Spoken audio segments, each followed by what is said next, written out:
ದೇವಿಯ ಚಕ್ರಭುಜಶ್ರೀಗೆ ಅದೇ ನಿಮ್ಮ ಮುಖಕಮಲಗಳು ಮಂಜುಳಿಸಿದ ಕಮಲಕ್ಕೆ ಕಾಂತಿಹೀನವಾಗಿ ಕಾಣುತ್ತಿದ್ದಲ್ಲ ಕಾರಣ ಏನಿಲ್ಲ ದೇವರುಗಳ ನನಗಾಯ್ತು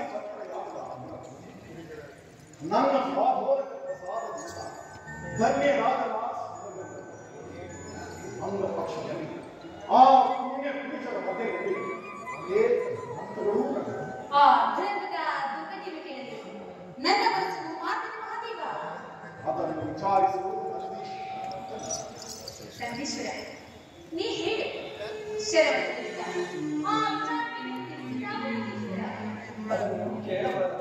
ಸರ್ವೇಶ್ವರ ನಂದೀಶ್ವರ ನನ್ನ ಮನ ಕಬ್ಬುದಕ್ಕೆ ಮಹಾದೇವ ಮುಖಾಗಿ ಕಾಣವಾದ ಮರೆಮಾಚಬೇಕು ನನ್ನ ಕಥೆಗಾದ ಬೇಸರ ಯಾರು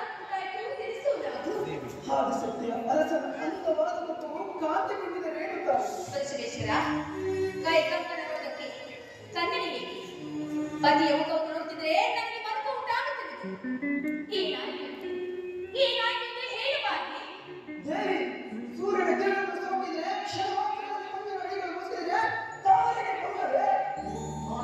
ಈಶ್ವರ ಕುಬೇರನ ಪುರದಲ್ಲಿರುವ ತಾವರೆ ಕಾಲಗತಿಯಿಂದ ತಂದಿ ಹಾಳಾಗುವುದು ಕೇತನೇಶ್ವರ ಪರಶುನ ಪವಿತ್ರವಾದ ಮನಸ್ಸಿಗೆ ಶಾಂತಿ ಇಲ್ಲ ಕಾಡಿನಲ್ಲಿ ಬೆಳೆದ ಹುಲ್ಲು ಬಲ ಹೀನವಾಗಿದ್ದರು ಒಂದೊಂದಾಗಿ ಸೇರಿ ಹಬ್ಬವಾದರೆ ಆನೆಗೆ ಕಟ್ಟಬಹುದಲ್ಲವೇ ಪರಶಕ್ತಿ ಮಲಹೀನದ ಮಧುಮಗಳು ಮಾನವರನ್ನು ಮನದಾಶೆಯಿಂದ ಅದಾವ ಮದವಕರೋ ನನ್ನ ಮುಂದೆ ಮಾಡಿದರು ದೇವಿ ಹಸಿವು ಭಯವನ್ನು ನಿವಾರಿಸಿಕೊಳ್ಳಲು ಯೋಗ್ಯವಾದ ಜನರಲ್ಲಿ ಮುಸಲಿಮರು ವಾಸ ಮಾಡುತ್ತಿದ್ದಂತೆ ಆ ಪುಣ್ಯ ಸತ್ರವನ್ನು ಮುದುಕರಿಗೆ ನನ್ನ ಶಿಖಾಮಣಿ ಅದನ್ನು ಹೇಳಬಾರದು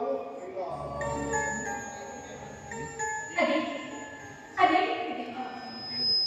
ಅದನ್ನು ಹೇಳಿದರೆ ಪ್ರಮಾದವಾಗುತ್ತದೆ ಅದು ನಿನಗೇ ಗೊತ್ತಾಗಬೇಕು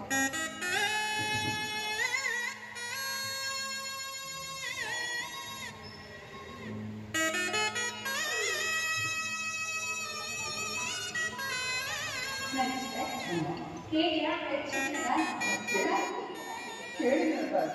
ಚೆನ್ನಾಗಿ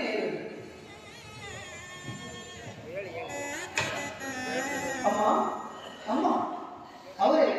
ಹಿರಿಯ ಆಫೀಸರ್ ಸಹೋದರಿಯರು ದಕ್ಷರಾಜನ ಮನೆಯಲ್ಲಿ ನಡೆಯುತ್ತಿರುವ ದಕ್ಷಯಜ್ಞ ಮಹೋತ್ಸವಕ್ಕೆ ಹೋಗುತ್ತಿರುವರು ಅದೇ ಪರಮೇಶ್ವರ ಶರಣಾರ್ಥಿಗಳಲ್ಲಿ ನಡೆಯುತ್ತಿರುವ ಶಿವಗಣಾಧೀಶರನ್ನು ನೋಡಿಕೊಂಡು ಬರುವ ಅಪ್ಪಣೆಯಾಗಬೇಕು ಸುಖವಾಗಿ ಶಿವಗಣ ಶಿವ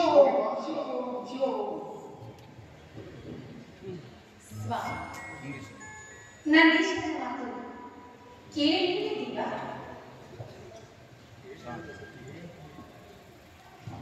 ಶಾಂತರಾಗು ಶಾಂತ ನಿನ್ನ ಹಿರಿಯ ಸಹೋದರಿಯರು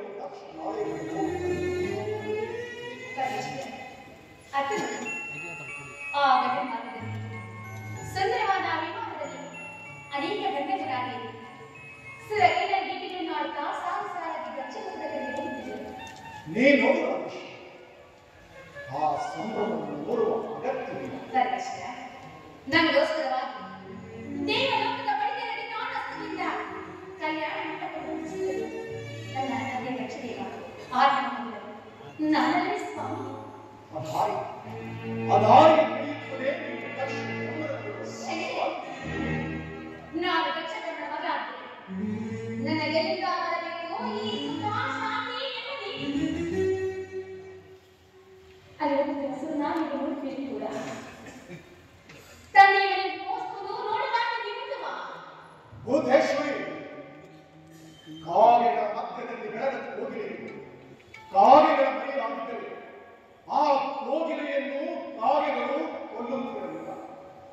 ನೀನು ದಕ್ಷ ಬ್ರಹ್ಮನಿಗೆ ಮಗಳಾಗಿದ್ದರೆ ಕಳುಹಿಸುತ್ತಿದ್ದ ನಿನ್ನ ತಂದೆ ದಕ್ಷ ಬ್ರಹ್ಮ ಅಂದರೆ ನಾನು ದಕ್ಷಿಣ ಮಗಳಲ್ಲದೆ ನೀವು ನನ್ನ ತಂದೆಯ ಸಮಾನದಲ್ಲಿ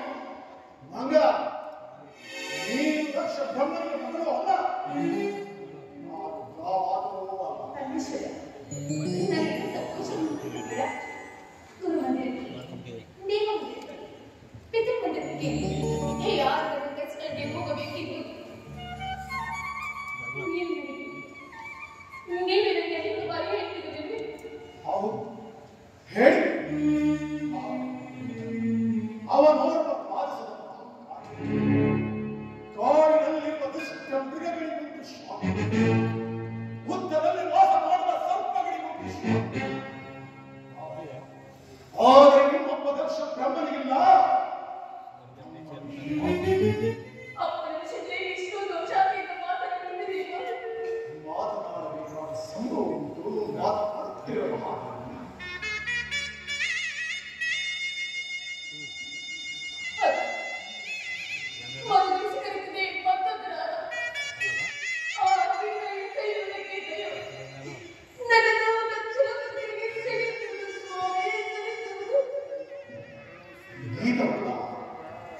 ಅದು ಗೀತವಲ್ಲ.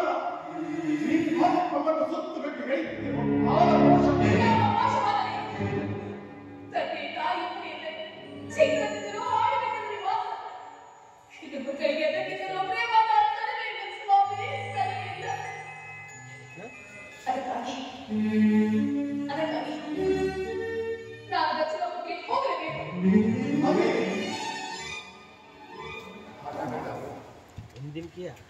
ನಿನ್ನ ತಂದೆಯು